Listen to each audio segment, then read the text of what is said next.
In this video, we're going to have a look at proving that the inverse of this trig function, the inverse of sin of x, can be written in this, logarithmic format here.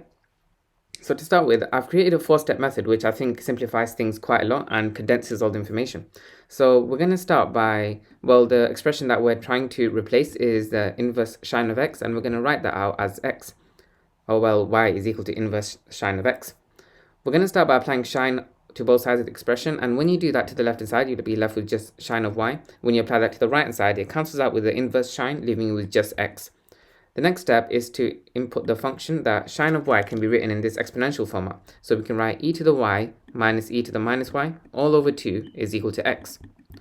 Now, step number 3 says to form a quadratic equation, but before you do that, I would recommend you multiply both sides by 2 because it helps simplify things quite a lot. So we get e to the y minus e to the minus y is all equal to 2x. Now, an extra step that you can add if you want to is you can multiply by e to the y. I think this is going to help quite a lot because when you do that, and then actually I might as well add to both sides. It's a lot easier to now make it in the form of a quadratic. So let's do that in a different colored pen as well, just to distinguish between everything else. So we're multiplying both sides by e to the y. E to the y. E to the y times e to the y is e to the 2y. E to the y times e to the minus y, well, y minus y is 0, and anything to the power of 0 is 1. So we can write that out as e to the 2y, all take away 1, is equal to 2x e to the y. If we now take all the terms to one side and make the other side equal 0, then we can form a quadratic equation which can be solved. So let's do that. We have e to the 2y, and when you take away 2x e to the y, we can write that out as the middle term because you may have already seen this sort of pattern here, but this is essentially a quadratic where the term that's a quadratic of is e to the y. If you struggle with seeing this as a quadratic, you can say let a equals e to the y, because then a squared would be e to the 2y, and you can write this out as a squared minus 2xa minus 1 equals 0. But I'm going to assume that you guys know how to do this because this is also in A-level maths. Now, it says use the quadratic formula, and when you do use the quadratic formula, because this is a quadratic in the for the expression of e to the y, all the solutions that you find when using the quadratic formula are solutions of e to the y. So just a quick reminder of the quadratic formula, it's in the form minus b plus or minus the square root of b squared minus 4ac all over 2a. And in our case, our a value is going to be 1, our b value is going to be the coefficient of e to the y, which is minus 2x, and our c value is going to be that constant at the end, minus 1.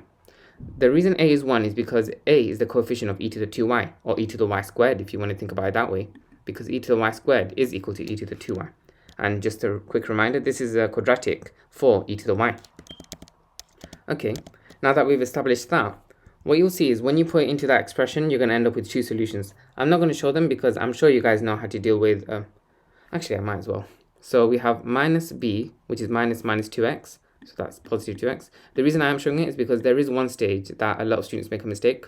So b squared is minus 2x all squared. So minus 2x times minus 2x is positive 4x squared. Take away 4 times a times c. So that's 4 times 1 times c is minus 1. So that's minus 4.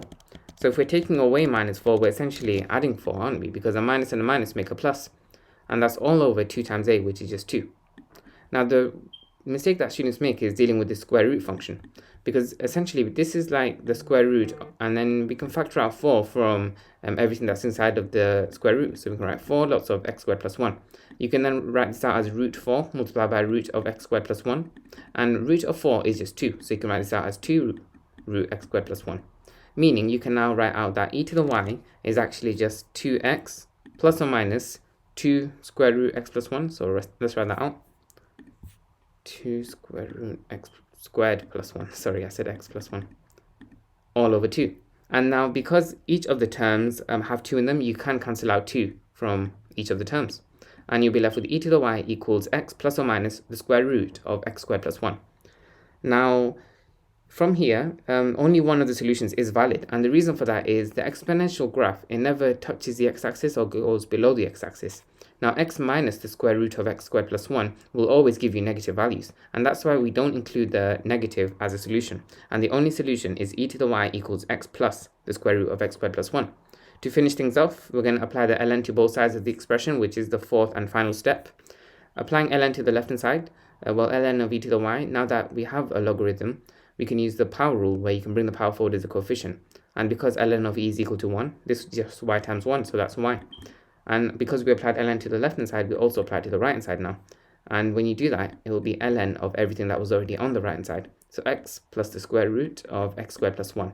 And just like that, we've shown that y, which we've introduced as inverse sin of x, can be written as ln of x plus root of x squared plus 1. Pretty difficult and long question. Hopefully these 4 or even 5 steps help simplify things. And yeah, be sure to like if the video did help and subscribe. I'd appreciate a lot. Thanks for watching.